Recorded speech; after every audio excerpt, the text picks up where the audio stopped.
Okay, ELT textbooks, friend or foe?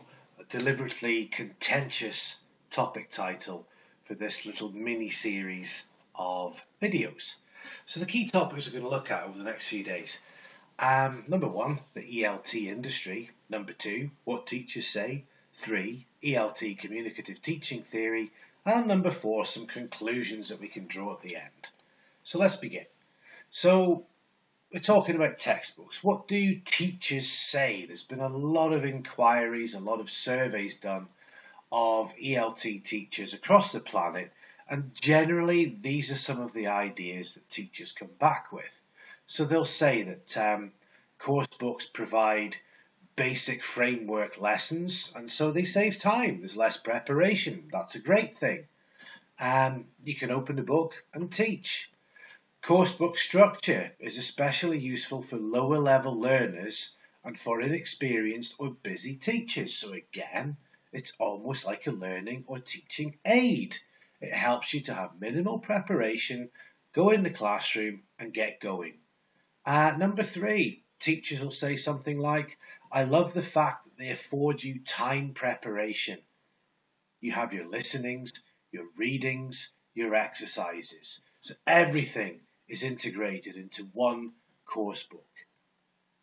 Number four, my students really like the songs and chants in course books. Of course, for younger learners, the songs, the chants are really well researched by ELT professionals and they're really good for younger learners. And number five, teachers often say they're good for audio materials and to ensure a balance of the four skills. They often provide additional video online and self-support. So the additional resources, the audio, it's all structured appropriately for the level that the students are studying at. And they're really good resources. You know, as we move up the levels to maybe a B1 plus or a B2, we can expose the students to different accents, maybe some different dialectal variations. The intonation becomes more natural as we move up the Common European Reference Framework of languages. So the audio material is excellent. And often in a modern course book, there's really good additional video resources, perhaps online resources, and self-study support through applications that students can download and use at home. Other things that teachers commonly say is that the course book is great for training new teachers, for bringing them in to the classroom. But to do that, the teachers need to be trained how to use the course book effectively. Okay. Also, students like the topics if they can extend on and express their own thoughts. So this is maybe making the textbook a little bit more communicative to allow the students that range and freedom of expression. Also, course books that rely on students' personal, oral input are effective. Again, adapting the course book, making it more communicative. Professionally written materials by experienced ELT authors and teachers are tried and tested. You know, some titles, some series of course books have been around for a very, very long time. Think about the Cutting Edge series from Pearson Longman or English File by Oxford University Press. These books have been around for what feels like a very long time. They're tried and tested. Teachers and students like them, so they're good. Another idea, course books contain good ideas and topics I wouldn't have thought of. In English for specific purposes, they contain specialist language that I might not have known about. So it's something additional for the teacher as well, a resource that they may not have had access to or even have considered. Let's look at the other side of the coin, the other side of the equation. Again, these are all from surveys. You can find this online. This is what real teachers say. So number one, course books can turn into enemies if the teachers teach the course book, not the students. So this is where the teacher's not maybe particularly interested in what the students are learning, but has a pressure or a priority to finish the book. So it's not tailored really to the students' needs. which is why teachers need to be trained how to use a course book effectively. Number 2, course books don't always meet my students' needs and focus on structure too much. For example, the students might want to communicate. They might not want to learn grammar per se because they might get that in high school and you're teaching them in an extracurricular activity. Number 3, I hate the fact that everything is thought for you and planned beforehand.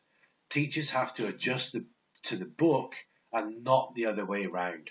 So this is the other side of the coin from the convenience of having the resource of a course book, which is minimal preparation, but some teachers don't like this. They like to prepare their own materials and adapt the class to their students, not necessarily to the book. Number 4, topics and language are not always relevant and sometimes often need to be supplemented. And number 5, it's impossible to write a book matching every student's needs exactly. Some other ideas that come from teachers.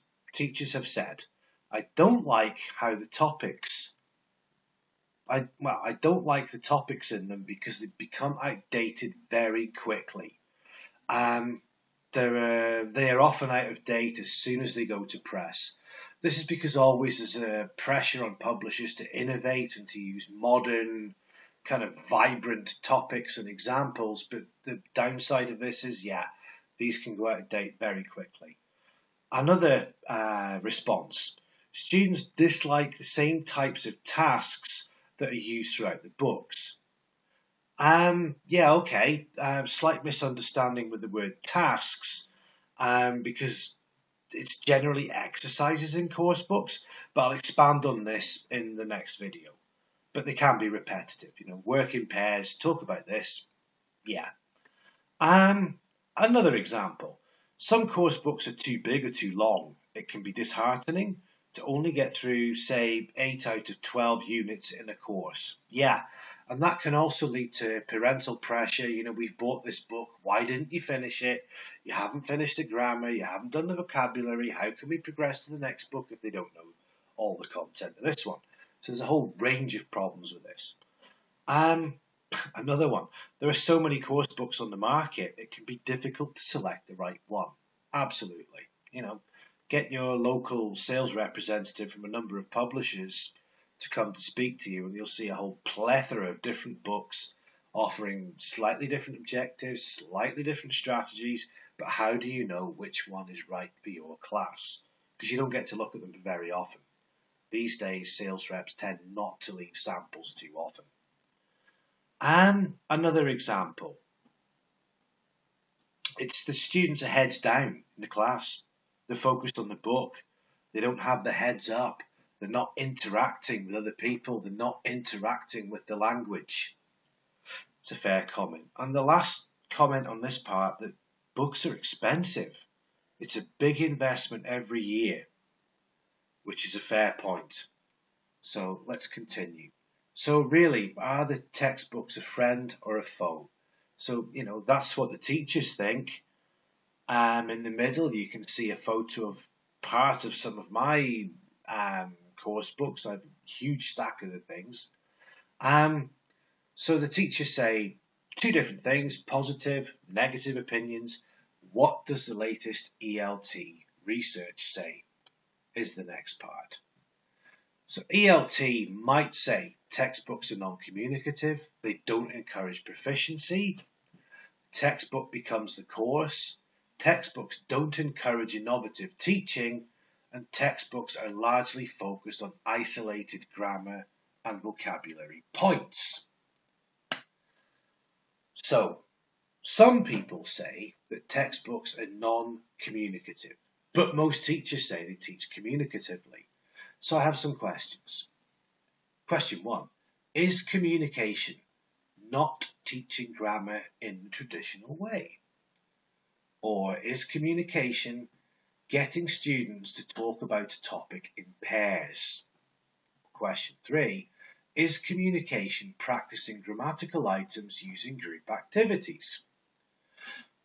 So to further explore this, really, as a teacher, in order to teach communicatively, you need to define communicative. My reason is, how can you argue what is communicative and what's appropriate for your classroom and your learners without understanding what the term communicative means? So I'm going to end this video now, but before watching the next video in this series, I want you to have a think. I want you to write down what your definition of communication is. And in the next video, we'll look at some definitions of communication and let's see if you have the same idea. Okay, so thank you very much for watching, and I'll see you in the next video.